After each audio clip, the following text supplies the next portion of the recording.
성도 여러분 안녕하십니까? 저는 2024년 첫 방송에 먼저 성경 이야기로부터 시작하려고 합니다. 성경은 하나님의 말씀입니다. 그 하나님의 말씀이 우리 신앙생활의 표준입니다.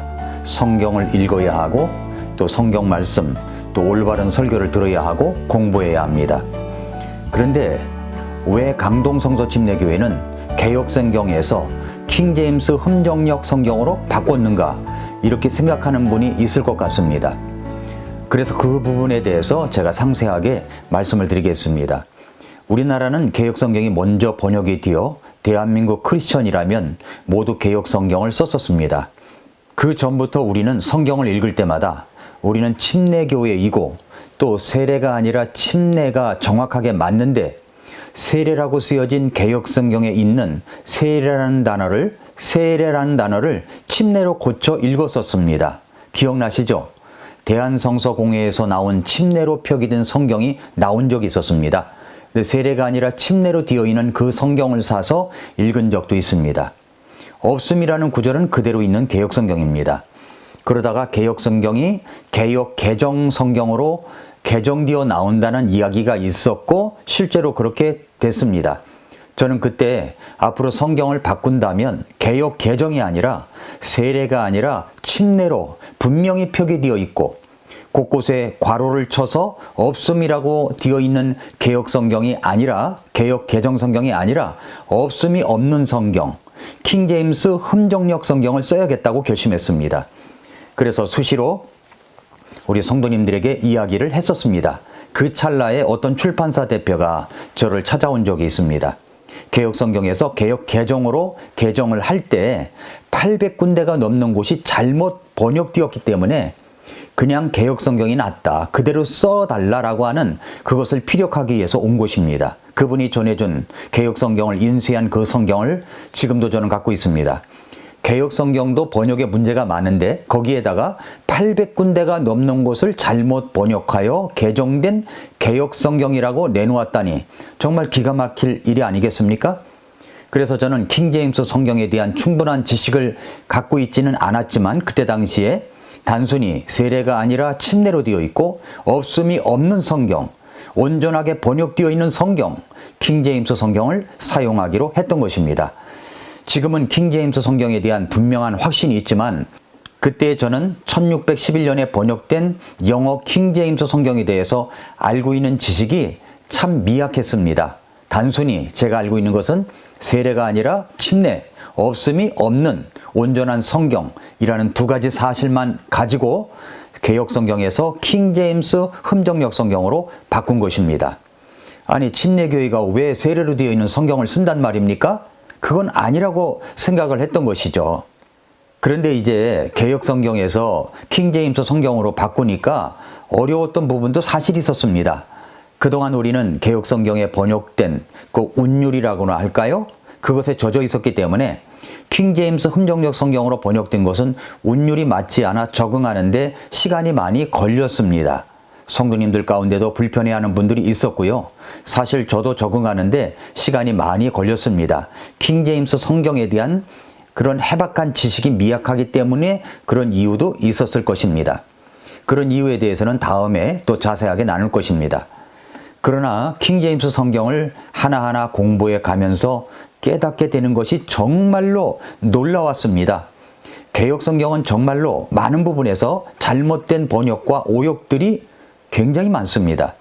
제가 처음 이슈로 삼았던 것 바로 세례로 되어 있는 성경, 세례가 아니라 침례가 맞습니다. 침례가 맞는데 머리에 물을 뿌리거나 붓는 세례가 아니라 물속에 완전히 잠겼다가 일어나는 침례가 우리의 구원을 온전히 나타낼 수가 있습니다. 그러니까 세례가 아니라 침례입니다. 이것만 가지고도 침례로 표기되어 있는 성경을 쓸 만한 분명한 이유가 되는 것입니다. 그렇습니다. 세례가 아니라 침례입니다. 이 이슈는 엄청난 일입니다. 침례의 정확한 의미부터 알아야 이해가 됩니다. 이 세상의 교회들은 두 부류로 나눈다면 구원받은 자에게 구원받았다는 것을 나타내는 의식을 행할 때 세례로 하는 교회가 있고 침례로 하는 교회가 있습니다. 세례를 줄 때 정말 구원의 확신을 가진 것을 확인하고 주는 경우가 얼마나 있을지 모르겠습니다만, 왜 제가 이런 이야기를 하느냐면, 세례를 줄 때 구원 여부도 확인하지 않고 어린아이들에게도 세례를 주기 때문입니다. 그것은 바로 천주교의 누룩입니다. 이 세상의 교회들은 세례를 주는 교회, 침례를 주는 교회, 이렇게 두 부류의 교회로 나눌 수가 있습니다. 그렇다면 침례와 세례는 어떻게 다른가를 알아야 됩니다. 침례와 세례는 같은 의미일까요? 다른 의미가 있을까요? 이것도 알아야 되겠죠? 그래서 먼저 침례와 세례는 어떻게 다른가를 보겠습니다. 먼저 형식이 다릅니다. 세례는 물을 머리에 바르거나 뿌려서 베풉니다. 침례는 침례받는 사람의 전신을 물에 잠갔다가 일으킵니다. 의미에도 차이가 있어요. 세례는 예수님을 믿고 죄 씻음을 받았다는 사실을 나타낸다고 하거나 죄가 씻겨졌다고 말을 합니다. 옛날 찬송가에 세례 받음으로 죄가 용서됐다고 하는 찬송가 가사도 있었거든요. 또 침례는 내적으로 예수님께서 내 죄를 위하여 십자가에 달리시어 죽으셔서 장사되시고 부활하신 것을 믿으며 이루어진 것을, 믿은 것을 침례를 통해서 내가 죄에 대하여 죽고 이전의 삶을 장사 지내며 예수 그리스도 안에서 새로운 삶으로 부활하였음을 나타내는 의식입니다. 의식으로 하는 순종의 행위입니다. 그 다음에 받는 사람의 자격의 차이가 있습니다. 세례는 신앙 고백을 한 사람들 뿐만 아니라 예수님을 구주로 믿지 않은 어린아이까지도 해당될 수 있다고 하는데 비성경적인 것입니다. 완전히 잘못된 것입니다. 그러나 침례는 예수님을 개인의 구세주로 믿고 확신 있는 사람에게만 침례를 줍니다. 자, 이렇게 차이가 있고요.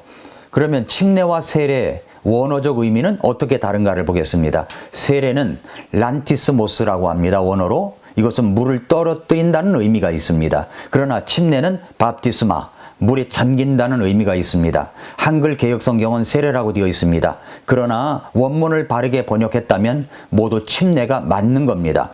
이로 성경은 원어를 그대로 살리면서 밥티스마라고 번역을 하였고, 영어 성경은 밥티즘이라고 하였습니다. 우리나라 초기 성도들은 침례가 성서적이다라고 하는 것을 배울 기회가 정말로 없었습니다. 그렇다면 세 번째, 왜 성서적인 침례가 세례로 바뀌어졌느냐는 겁니다. 여러분, 성경을 보면 예수님도 침례를 받으셨죠? 물 위에서 올라오셨잖아요. 물 속에 들어가셨다가 올라오셨잖아요. 그런데 이게 시간이 흘러서 2세기에 진리가 흐려지기 시작했습니다. 침례를 받아야 구원을 받는다는 잘못된 교리가 교회 안에 퍼지기 시작했습니다. 그래서 로마 콘스탄틴 황제는 일생 동안 지은 죄를 한꺼번에 죄사함 받으려고 죽을 때까지 침례를 받지 않았습니다. 그리고 그릇된 가르침으로 침례가 구원의 필수 조건이 되어버렸습니다. 이어서 침례를 받지 못하는 사람들이 생겨났죠. 어린아이, 노인들, 병자들. 그래서 2세기에 쓰여진 디다케라는 경외전은 침례를 받을 수 없는 경우에는 물을 부으라고 비성서적인 침례를 가르쳤습니다. 3세기에 세례가 허용이 됐습니다. 성서적인 침례를 벗어난 후에 3세기에 시프리안이라는 사람이 죄를 씻는 것은 물의 양의 문제가 아니니까 세례도 좋다고 허용을 했습니다. 그러나 8세기까지는 주로 침례를 실시했습니다. 8세기 중반에 세례를 주어도 좋다고 정식으로 공포했습니다. 1311년 라벤나 회의에서 로마 천주교 대표들이 세례만을 실시하고 침례 주는 자들을 사형에 처하기로 결의를 합니다. 그부터 세례만 실시됐던 거죠. 16세기에 종교 교역이 일어난 그 성서의 교훈으로 돌아가는 운동이 있었지만은 많은 사람들이 인간적인 이유로 세례를 고집했습니다. 세례는 인간의 편의와 잘못된 가르침으로 침례를 간소화시킨 것입니다. 우리는 성경 말씀 가르침 그대로 침례를 받아야 되고 침례를 베풀어야 됩니다. 왜냐하면 요한계시록 22장 18절 19절에 보니까 내가 이 책의 대언의 말씀들을 듣는 모든 사람에게 증언하노니 만일 어떤 사람이 이것들에다 더하면 하나님께서 이 책에 기록된 재앙들을 그에게 더하실 것이요 만일 어떤 사람이 이 대언의 책의 말씀에서 빼면 하나님께서 생명책과 거룩한 도시와 이 책에서 기록된 것들로부터 그의 부분을 빼시리라 라고 하셨습니다. 네 번째, 왜 침례를 받아야 하는가? 예수 그리스도께서 세우신 본을 따르기 위함입니다. 마가복음 1장 9절에 보니까 그 무렵에 예수님께서 갈릴리의 나사렛으로부터 오사 요르단 속에서 요한에게 침례를 받으셨다고 했습니다. 그리스도께서 침례받을 것을 명령하셨기 때문에 우리는 침례를 받아야 합니다. 침례를 주어야 됩니다.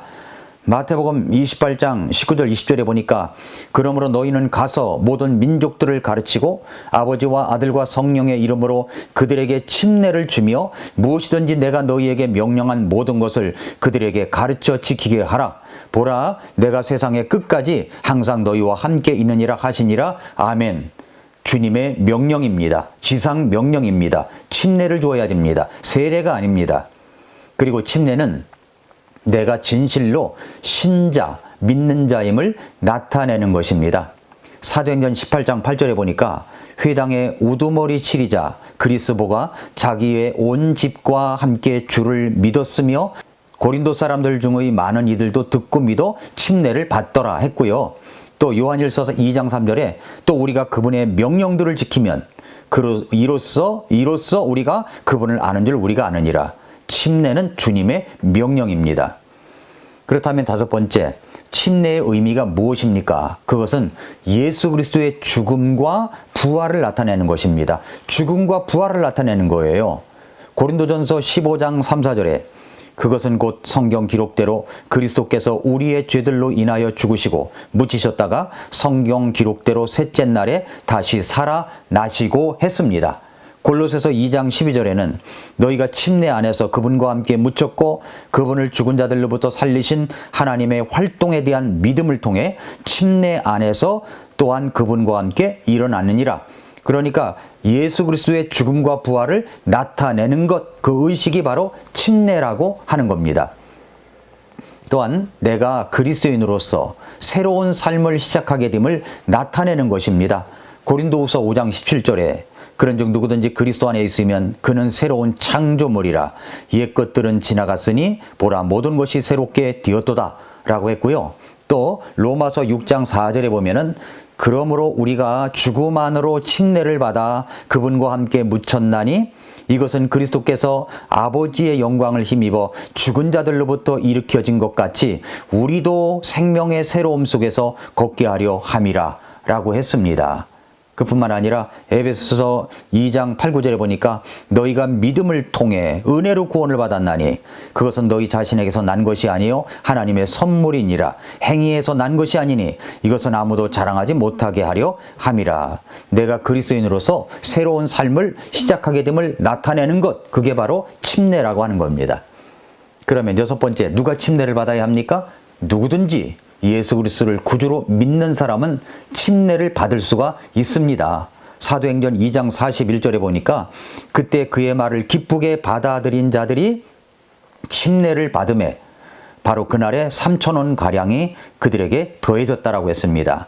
예수님을 받아들인 사람이 침례를 받았습니다. 또 사도행전 8장 13절에 그때 시몬 자신도 믿고 침례를 받았다고 했고요. 사도행전 8장 12절에 그러나 빌립이 하나님의 왕국에 관한 것들과 예수 그리스도의 이름을 선포하는 것을 그들이 믿고 남자들과 여자들이 다 침례를 받았다. 이렇게 되어 있습니다. 누가 침례를 받아야 됩니까? 예수 그리스도를 믿고 구원받은 사람들, 자기 죄를 회개하고 구원받은 사람들은 침례를 받을 수가 있습니다. 침례를 받으면 기쁨이 있습니다. 예수님도 침례를 받으셨습니다. 또 예수님께서 침례를 받으실 때 일어났던 일이 무엇입니까? 하늘에 하나님도 기뻐하고 천사들도 기뻐하고 모두 다 기뻐했던 것입니다. 우리는 왜 침례를 받습니까? 침례를 받음으로 우리는 하나님을 기쁘시게 하는 것이며 주님의 명령에 순종하는 것입니다. 우리는 왜 침례를 받습니까? 침례를 받을 때 일어나는 일은 침례가 구원은 아닙니다. 그러나 침례를 받음으로 우리가 하나님을 기쁘시게 하는 것이며 주님의 명령에 순종하는 기쁨이 있습니다. 세례로는 우리가 구원받은 그것을 상징적으로 의식적으로 나타낼 수가 없습니다. 세례는 천주교에서 변질시켜온 의식입니다. 여러분은 구원을 받고 침례에 온전히 순종하였습니까? 세례가 아닙니다. 침례입니다. 세례로 되어 있는 개역 성경이 아니라 침례로 되어 있는 킹제임스 흠정역 성경입니다. 사랑하는 성도 여러분, 우리는 왜 킹제임스 성경을 사용해야 하는지를 여러분에게 말씀드리고 있습니다. 앞으로 몇 차례 더 우리는 왜 킹제임스 성경, 흠정역 성경을 사용하는지에 대해서 계속 말씀드리겠습니다. 이제 우리에게 있는 놀랍게 보존되어 내려온 성경, 그 성경을 읽읍시다. 성경을 읽는 자와 듣는 자와 그 말씀을 지키는 자는 복이 있습니다.